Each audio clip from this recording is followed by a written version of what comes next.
Salut chers combattants.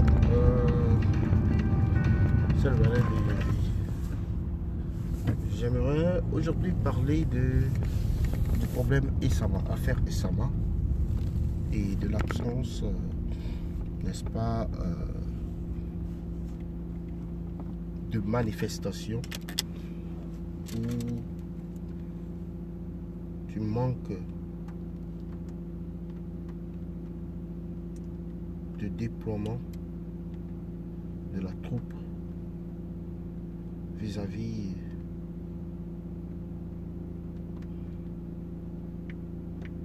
de ce cas-là et de bien d'autres cas. On se pose la question de savoir c'est quoi au fait ce combat. Ce combat dans lequel on reçoit des coups.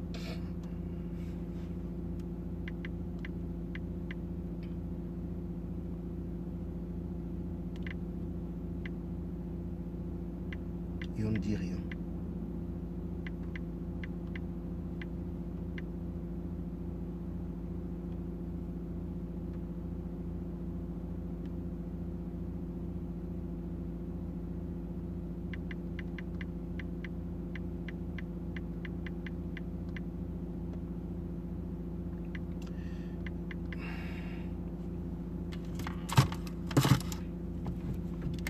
Ce combat où on reçoit des coups, on ne dit rien.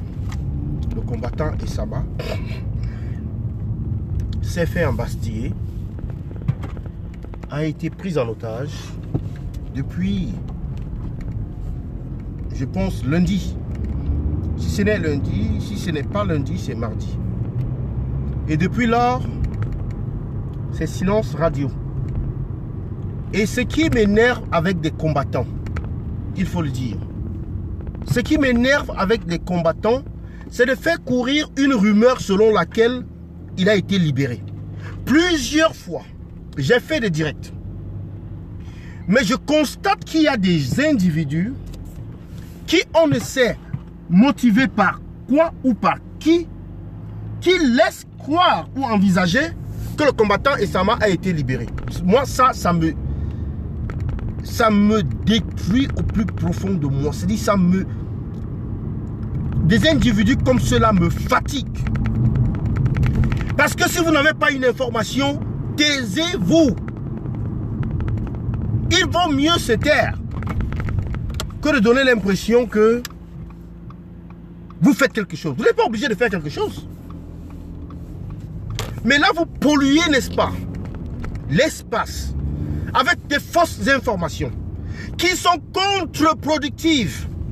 Oui, elles sont contre-productives puisque M. Essama a été arrêté pour rien et gardé au secret, et vous prévalez de faire circuler les informations selon lesquelles il a été libéré. Libéré par qui? Il n'a jamais été libéré. Essama n'a jamais été libéré. Essama est toujours détenu. Aux dernières nouvelles, c'était à la PJ. On ne sait pas où il a été transféré, où il est, s'il est toujours là-bas ou pas. Mais on devrait être sur ce cas-là. Et il se dit que, n'est-ce pas, les personnes qui l'ont embastillé lui disent, on verra comment Kamto viendra te sortir d'ici. On verra comment Kamto viendra te sortir d'ici. Et nous sommes là, chacun va à ses occupations. Oui, quand Essama fait du boulot sur le terrain, on l'apprécie, on dit oui, il a bien fait. Il est un grand combattant, il est... Voilà le genre de combattant qu'on a besoin, voilà. Mais finalement, ne sommes-nous pas une bande d'hypocrites rassemblés autour d'une question de pouvoir? Est-ce que c'est pas ce que nous sommes finalement? Si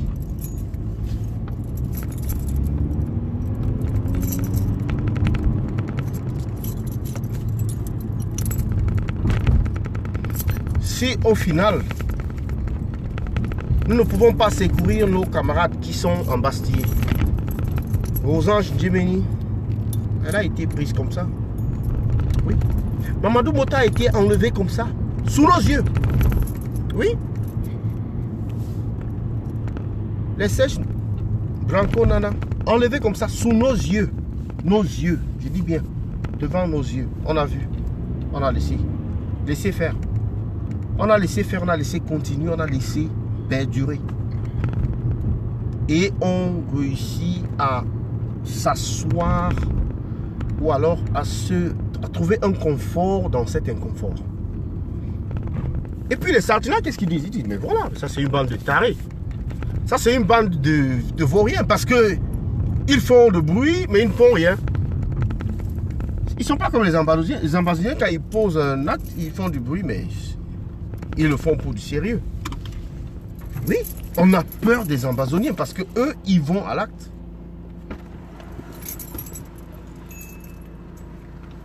Eux, ils passent à l'acte. Ils ne sont pas là pour faire...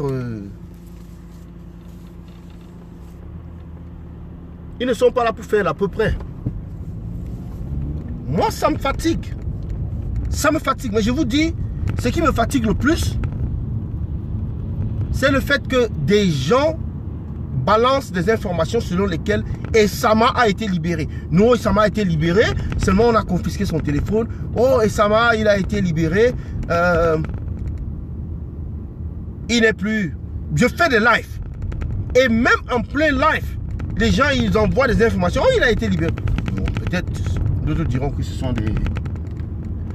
des sardinats, en fait, qui sont infiltrés, ou bien ce sont des sardinats, tout simplement, qui veulent polluer.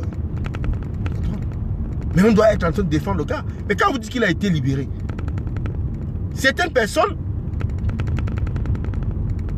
abandonnent le combat qui est celui de rechercher sa libération. Mais est-ce que vous vous rendez compte? Certaines personnes laissent tomber l'affaire. On l'oublie. Ils rentrent, n'est-ce pas, dans la poubelle de l'oubli. Les gars, soyez un peu de sérieux, quoi. Un peu de sérieux. Un peu de sérieux. Franchement. Moi, j'en ai marre. Je suis fatigué de ces histoires-là. Je suis fatigué. Je suis fatigué d'avoir affaire, n'est-ce pas, à des combattants aussi maladroits, aussi hypocrites, aussi négligents, aussi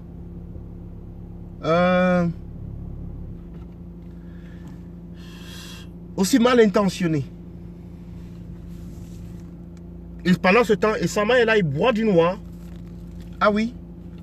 Quand il va sortir de là, et puis il va se... Et s'il se résout, n'est-ce pas, à ne plus combattre, qui perd? Qui est le perdant? Qui sera perdant? C'est mon coup de gueule ce matin, ce dimanche. Franchement, si vous regardez mon mur, je me suis beaucoup interrogé par rapport au comportement de la résistance des combattants lorsque l'un des nôtres est arrêté. Est-ce qu'on ne peut pas utiliser l'arrestation de l'un des nôtres comme le déclenchement du processus? Mais les Camerounais sont là, ils attendent l'amende qui tombe. Vous attendez quoi? Le décret de libération du Cameroun, ça viendra où? La Bible a déjà été écrite, c'est fermé, c'est scellé. Votre destin est entre vos mains. Le président français vient vous dire ça. Votre destin est entre vos mains. Des organisations humanitaires sont là. Elles ont les yeux braqués sur le Cameroun. Vous ne faites rien, vous ne dites rien. Sortez, vous ne sortez pas. On arrête l'un des vôtres. Vous ne bronchez pas. Même pas un mouvement devant la brigade où il est arrêté. Même pas. Même pas. Ça sert à quoi? Ça sert à quoi? On commence à se poser la question.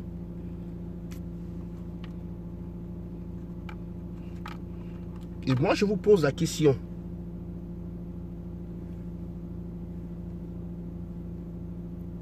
Est-ce comme cela qu'on défend des combattants? Ah, c'est chaud. Si c'est comme ça. C'est chaud.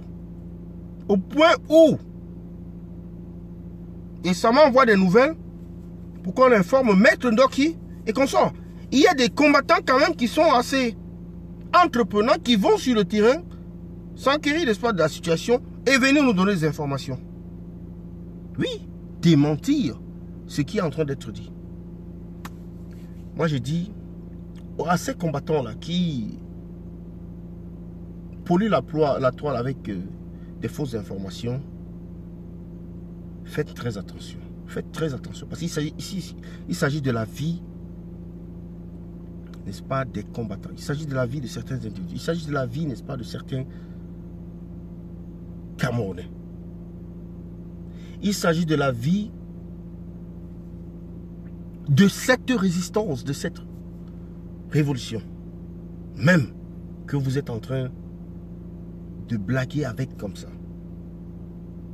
Rosange N'Djemeni, le président français a appelé le président Biya. On nous a fait croire que oui, Biya n'était pas au courant qu'elle a été arrêtée, etc., etc. Et puis quoi encore?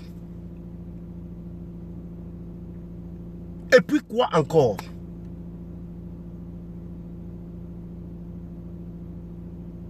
Rosange N'Djemeni, on s'est dit, dès que le coup de fil du président français sera là, elle va sortir. Nous, nous baissons les bras.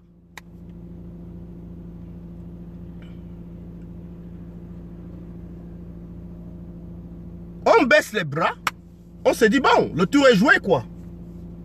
Alors ce temps elle est en prison. Avec les autres, ils sont tous en prison. C'est tout, mais voilà. C'est quoi ce combat? C'est un combat où c'est chacun pour soi, Dieu pour tous. C'est quoi ce combat? On en arrive à se poser la question. Ouh là là. Ça, c'était mon coup de gueule ce matin. C'était le balai de Yingui. J'en ai terminé. Bonne journée à vous. Bon week-end. Bye bye.